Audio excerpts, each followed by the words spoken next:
આપ સૌ લોકો અહીંયા જે વિદ્યાર્થીઓ આવ્યા છો, આપ સૌ લોકો જીવનની અંદર ખુશ રહો, ખૂબ તમારે ધારેલા પરિણામો આવે.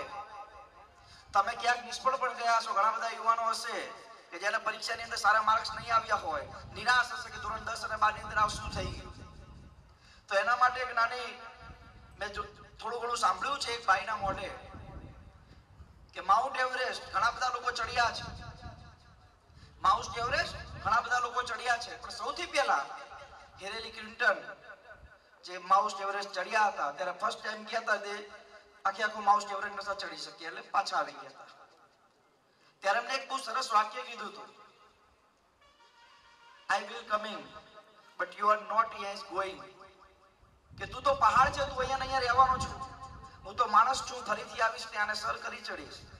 આઝાદ ભારતની અંદર 60 વર્ષના ઇતિહાસમાં તમે જો કોઈ પણ ધારાસભ્ય હોય કે કોઈ પણ રાજકારણી નલિન કાકા એ નિષ્ફળ ગયો હોય, હારી ગયો હોય, તો એક એવો દાખલો બતાવો કે આત્મહત્યા કરી હોય. આઝાદ ભારતના ઇતિહાસમાં 60 વર્ષના રાજકારણમાં કોઈ એવો ધારાસભ્ય બતાવો કે પહેલી ચૂંટણી હાર્યો અને આત્મહત્યા કરી હોય, બીજા દિવસે તો હાજી આવી ગયો.